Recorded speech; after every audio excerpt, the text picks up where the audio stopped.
दोस्तों टेस्ला के ऊपर इन्वेस्टिगेशन चालू हो चुकी है यूएसए के अंदर, क्योंकि वहां पर एक रिसेंटली एक इंसिडेंट हुआ है मॉडल एस के साथ में, जिसके अंदर 3 बंदे बैठे हुए थे और ऑटोनोमस व्हीकल समझ के उन्होंने स्टीयरिंग व्हील पे हाथ नहीं रख रखे थे और ये गाड़ी सीधा कंस्ट्रक्शन साइट पर ही घुस गई और जो भी वहां पर वर्कर थे, काम कर रहे थे, उनमें 3 को इंजरी हुई है और इसी के साथ साथ जो इस गाड़ी के अंदर तीनों बैठे थे वो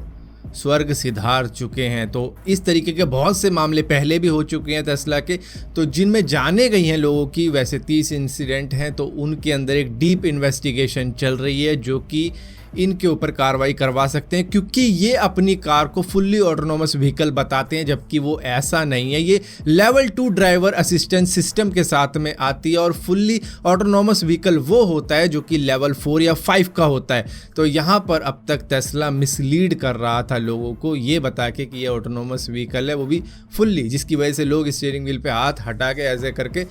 सो भी जाते थे। तो अब काफ़ी ज़्यादा ऐसे इंसिडेंट हो चुके हैं जिसकी वजह से अब इन्वेस्टिगेशन चल रही है। हालांकि टेस्ला का कहना यही है कि वो ड्राइवर्स को यही कहता है कि भैया स्टीयरिंग व्हील पे हाथ रखो ताकि कुछ भी हो सकता है रोड पे, तो उसको आप संभाल सको। दोस्तों यूएस की मॉडर्ना कंपनी जिन्होंने कोविड-19 की वैक्सीन भी बनाई थी, उन्होंने HIV की जो वैक्सीन बनाई है उसके ट्रायल अफ्रीका के अंदर शुरू कर दिए हैं, जो कि एक ग्राउंड ब्रेकिंग न्यूज़ है। ये फेज़ 1 का क्लिनिकल ट्रायल चल रहा है जहां पर कई सारे लोगों को चुना गया है, उनके ऊपर ये ट्रायल किया जा रहा है। यहाँ पर mRNA टेक्नोलॉजी का यूज़ किया गया है, जिससे कि अगर ये वायरस म्यूटेट भी हो जाता है तो ये बहुत जल्दी अपनी वैक्सीन को मॉडिफाई भी कर सकते हैं। तो इस चीज़ की भी दिक्कत नहीं है कि मतलब ये अपने रूप को बदलता रहता है, जिसकी वजह से अब तक HIV की वैक्सीन नहीं बन पाई थी, लेकिन इस टेक्नोलॉजी की वजह से ये तुरंत ही पकड़ सकते हैं उसके म्यूटेशन को और उसी तरीके की फिर वैक्सीन भी डेवलप कर सकते हैं। दोस्तों हम में से बहुत से ऐसे लोग हैं जो कि वॉर वगैरह नहीं चाहते हैं और जो भी रशिया ने इन्वेजन करने की कोशिश की है यूक्रेन के ऊपर,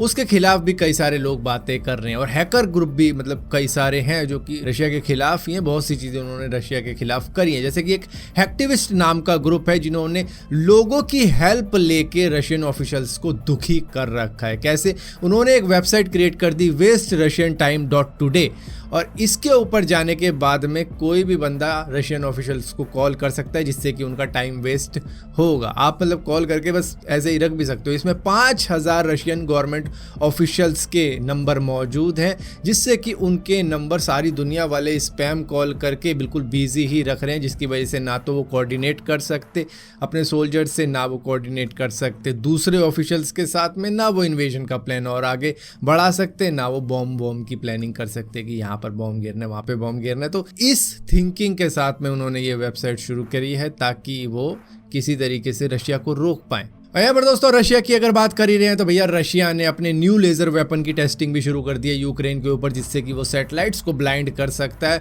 और उसकी आड़ में वो उनके दूसरे जो भी अटैक करने होंगे वो कर सकता है। और इसी के साथ साथ क्योंकि गूगल के एसेट्स सीज कर रखे हैं रशिया ने, जिसकी वजह से गूगल ने वहाँ पर बैंक करप्सी फाइल कर दिया कि भैया हमारे पास पैसा नहीं है यहाँ पर चलाने के लिए चीज़ें जो भी चल रही है, क्योंकि वहाँ पर $82,000 का एक फ़ाइन लगाया था रशिया ने, क्योंकि वो चाह रहे थे कुछ चीज़ें डिलीट करवानी गूगल से, गूगल ने नहीं करी। इसके बाद में दिसंबर महीने में $98 मिलियन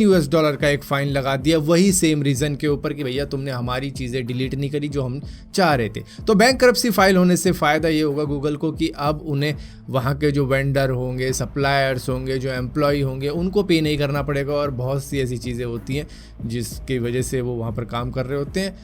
उन चीज़ों में भी अब उनका पैसा नहीं जाएगा। तो वो सीधा ये कह रहे हैं कि भैया ठीक है, जितना लॉस हो गया, हम अब कुछ पे नहीं कर रहे, हम जा रहे हैं। दोस्तों इंडिया के अंदर एक और बैटल रॉयल आने वाली है जो कि अंडरग्राउंड गैंग वॉर के नाम से जानी जा रही है। मई 22 से इसके प्री रजिस्ट्रेशन शुरू हो जाएंगे और इसका जो कॉन्सेप्ट है वो इंडिया पर ही बेस्ड है। बेसिकली जो विजुअल्स आपको देखने को मिलेंगे वो इंडिया पर ही बेस्ड होंगे, जैसे कि बुलेट मोटरसाइकिल, जिप्सी वगैरह, ये सारी चीज़ें आपको देखने को मिलेंगी। लेकिन किस तरीके की होगी वो मालूम चल ही जाएगा खेलने के बाद, क्योंकि ट्रेलर पे तो सब कुछ अच्छा लगता है लेकिन खेलने पर ही असलियत मालूम चलती है। दोस्तों ग्लोबल वार्मिंग का कहर तो आप हर जगह देख रहे होंगे, कितनी ज़्यादा गर्मी पड़ रही है, लेकिन ऑस्ट्रेलिया के अंदर जो रेन फॉरेस्ट्री हैं वो अब अपना मतलब जो जीवन काल होता है उनका वो ख़त्म कर रही हैं बड़ी ही जल्दी, दुगनी तेज़ी के साथ में। 1980 के कंपैरिजन में वो अब कम जी पा रही हैं, वो ज़्यादा सर्वाइव नहीं कर पा रही है और इन सभी का कारण है ग्लोबल वार्मिंग। दोस्तों आपको मालूम ही होगा कि इंडियन गवर्नमेंट ने वीपीएन के ऊपर क्या कर रखा है, नई गाइडलाइन डाल रखी है कि भैया 5 साल तक का यूज़र का डेटा आपको संभाल कर रखना पड़ेगा, कि मतलब जिस